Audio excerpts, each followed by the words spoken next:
Mga pastoral po na nagbulgar ng di umano'y kasamaan, pang-aabuso at karahasan ni Pastor Mo Apollo Kibuloy, abay ipapapatay niya raw ho ito. Yan po ang kuha na audio habang nagsasalita itong si Pastor Mo Apollo Kibuloy sa loob ng Kingdom of Jesus Christ. So nakakatakot guys, lalo na dito sa, kung totoo man po ito, lalo na dito sa parte ng mga di umano'y biktima na nagsalita, abay nangangatog na din po sila dahil talagang literal na ang laki-laki po ng kanilang kinakalaban ngayon. So ngayon guys, ito po yung ang audio na nag-leak. Kuha po ito sa loob ng Kingdom of Jesus Christ na nagbabanta siya sa lahat ng pastoral na tumraidor daw ho sa kanya, abay kanyang ilalakad at kanya daw po itong ipapapatay. So, kuha ko tong video na to dito kay Arlene Stone. So, anyway, panoodin muna natin, guys.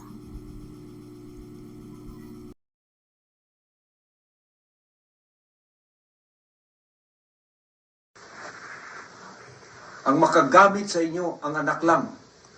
Walay lain. Mao na ikabubuton niya. Ikaw, pani, may number 1 niya. Pag gilapas ni mo, imong gilapastangan ang balaod. At yun kang ulay ko kaluoy. Pinagi sa duha o tulo ka saksi. Nabingwit na satanas dire. Gapakita sila sa inyo sa internet, malipayon sila, no? Ganong gapakita pa man sila diyang malipayon sila. Kay dili sila malipayon. Kato sila, gukuro na ko to. Abinlag, tapos na ko sa ila. Pabayaron ko sila tanan. Kay naiutang sila sa ministry nako, naiutang sila sa kingdom. Mubayad to sila madali, madugay. It will take 5 years, it will take 10 years. It does not matter. Basta nakatutok sa ilang angel of death. When the opportunity presents itself, patay sila. Kila nakapastoral na naigo nga tapad sa kuwa. Iya pa ninyo. Di man niya ko mapasakitan, membro-membro lang. Pagka nakig-contact kag lalaki diha, nakig-sex ka na sa iya. Yatag mo na mong kaugalingon sa iya. Pag sa internet, I love you ka na, yatag mo na mong kaugalingon sa iya.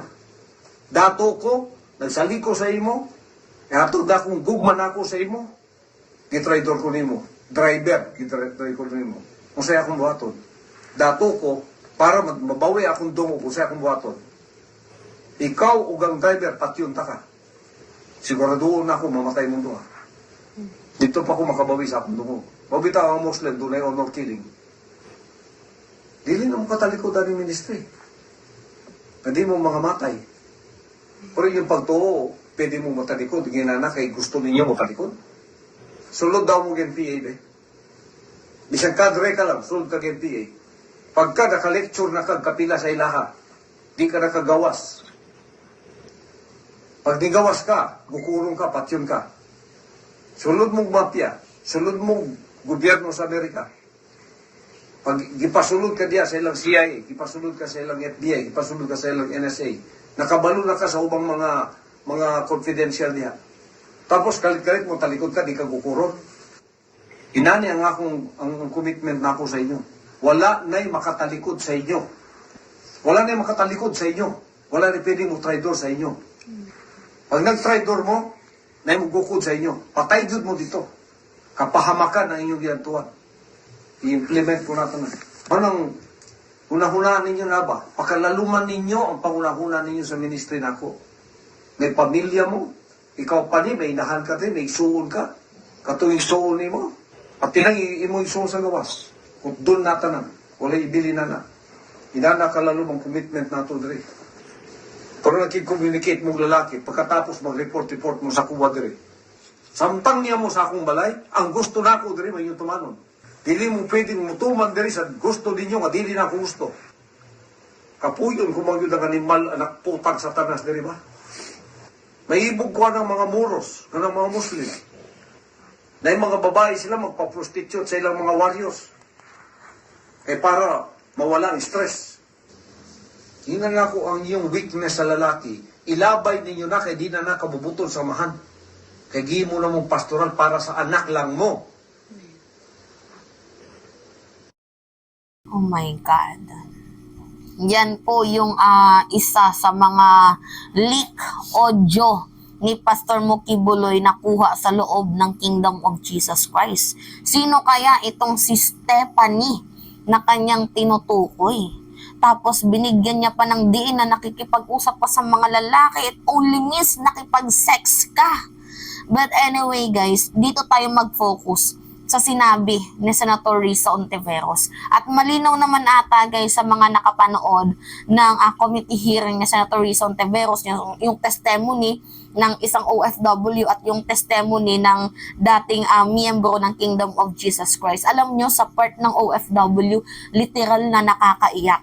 Kung mapapanood ninyo guys, lahat ng sweldo niya kinukulang pa. Di baling wala siyang pampahospital, di baling hindi siya makabayad ng mortgage ng bahay niya, as long as makapagbigay lang siya kay Kibuloy. Kasi kapag hindi sila nagbigay, malaking malas daw po. At saka pag nagbigay sila ng mas mataas na pera, mas madaming blessing daw po ang darating sa kanila.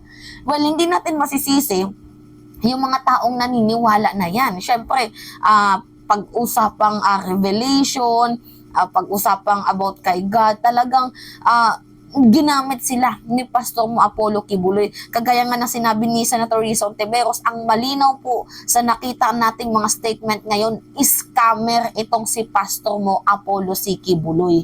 Panoodin natin yung sabi ni Senator Risa Ontiveros. For suspending our hearing.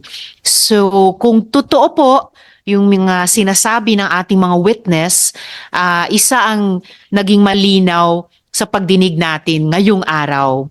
Scammer si Apollo Kibuloy.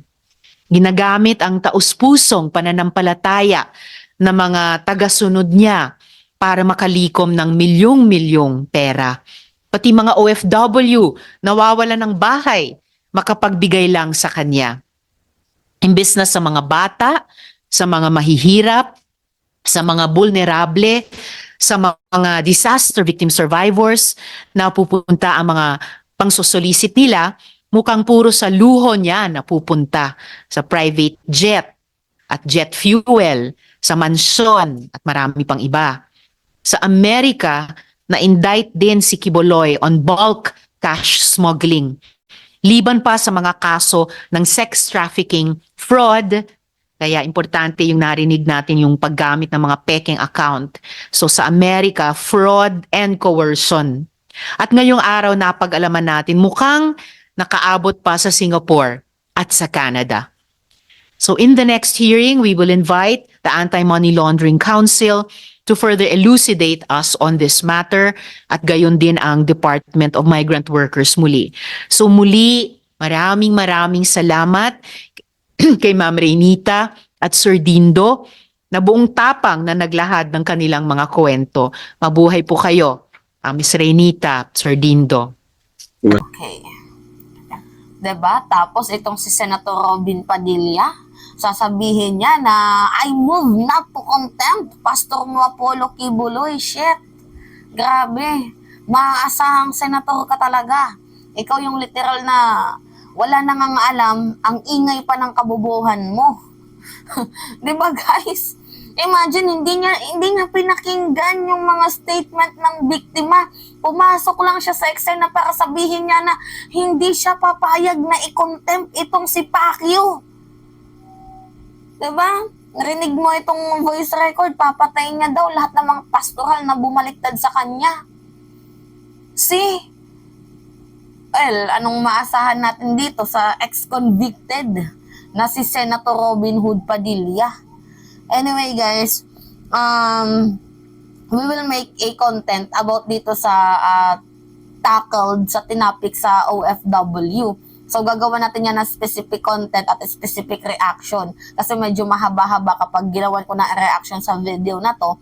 And gagawan din natin ng reaction yung kay Sir Dindo na tinulungan niya si Pacquiao, nag-resign siya sa kanyang trabaho para tulungan itong si Pacquiao, lalo na yung nagkaroon ng Yolanda, pero yung pera pala ay napunta lang sa kanyang luho, sa kanyang helicopter, sa maintenance ng kanyang gasolina, at sa kung iba-iba pa sa mansyon. So, nakakaiyak kasi ginagamit ni Pastor Mo Kibuloy ang mga pananampalataya ng mga nananampalataya. So, nakakaiyak mong isipin pero wala tayong magagawa, tapos na yan, pero nandito na tayo sa hinaharap na, panagutan niya itong mga di umano'y pagkakasala niya. Pero hindi natin sinasabi na siya ay kriminal. 'Di ba? Ang sinasabi lang natin, bakit hindi na lang siya umattend? Kasi ang ginagawa niya ngayon parang admission of guilt. Pero anyway, ipapakontempt na ko-contempt ni Senator Rizon Tiveros itong si Pacquiao. So we will wait for another hearing and kung ano yung magiging eksenang ganap. So anyway, it's me again guys, si Mima Alicia Nyot, nagbabalik ulit para sa ating panibagong video.